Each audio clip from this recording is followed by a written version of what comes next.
This is a brief introduction to influence. So what is influence? Dubrin says, to exercise influence, a leader must have power, the potential or ability to influence decisions and control resources. Now, in this case, power is not a good thing. Power is not a bad thing. Power simply represents the ability or the state to influence decisions and control resources. So this could be formal power, positional power. It could also be informal, non-positional power.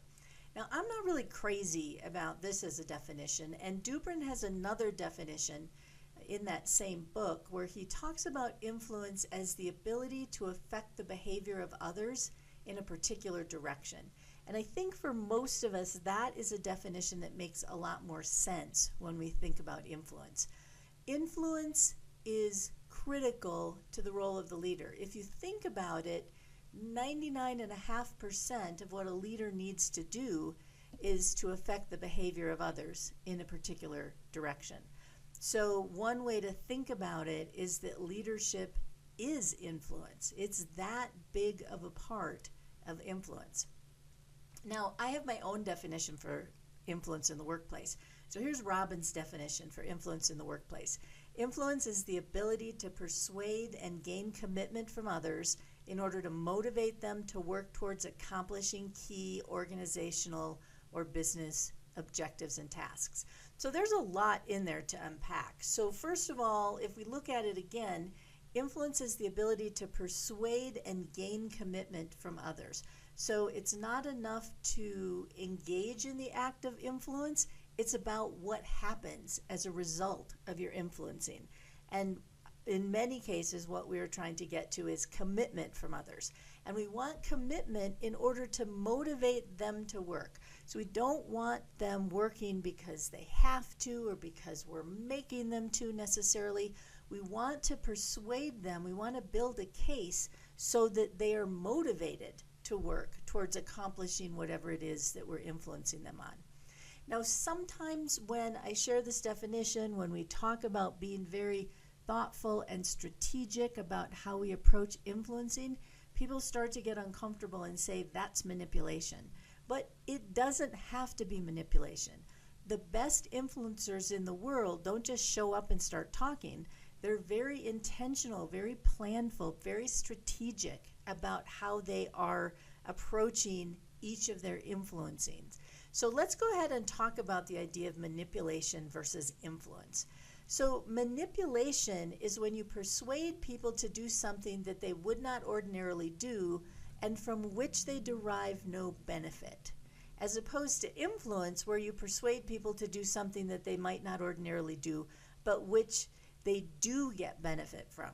So the benefit might be that they are able to get a promotion, or that they are able to finish faster, or that they are able to keep their job. But there is a benefit to the employee, to the person that you're influencing when it's influence. So most of us think about manipulation as dishonest and unethical. We are influencing people for the purpose of something that doesn't benefit them, right? We're influencing them typically for something that would benefit us, as opposed to true influence, which is honest and ethical, again, persuading people to do something that they would not ordinarily do, but from which they do derive a benefit. So the other thing I want to talk about in this brief video is the outcome of influence, because as I mentioned earlier, it's not enough, the act of influence is not enough. What we're looking for is the outcome from the influence. And there are three possible outcomes from influence. There's compliance, there's commitment, and then there's resistance. So compliance is where you influence someone with a carrot or a stick. There's a reward or a punishment. So when someone is influenced to compliance, the only reason they're influenced is because what they're going to get or not get because of it. They are not necessarily on board with it. They are not necessarily fully, I'm trying not to use the word committed. They're not necessarily fully engaged in the case that you built. They're only doing it to get the reward or to get the punishment. Now, the challenge with this is once the reward or the punishment goes away, they no longer will engage in the behavior that they were compliant on. Now, sometimes compliance is good enough. The level of behavior that we get compliance, we're happy to get them to just do it for a reward or do it for the fear or avoidance of a consequence. But most of the time, we want to influence people to commitment. And commitment is when people are fully on board with whatever the new idea or activity or behavior is, even if the carrot or the stick goes away. Because when someone is influenced to commitment, they are committed to the logic behind it. They're committed to the persuasive case that you laid. They don't need to keep having the carrot or the stick. Now, sometimes you don't influence people to compliance and you don't influence people to commitment. They are resistant to your influence attempts. And so when someone is resistant, generally what it means is they are not yet on board with the new idea or the new activity or the new behavior. I frequently say to the leaders that I coach that the second best thing that can happen when you're trying to influence people is that they actively resist you.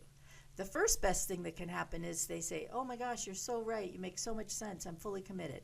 But the next best thing is for them to actively resist you, because as long as they are actively engaged in the conversation, you have the opportunity to continue the conversation and to continue to influence them.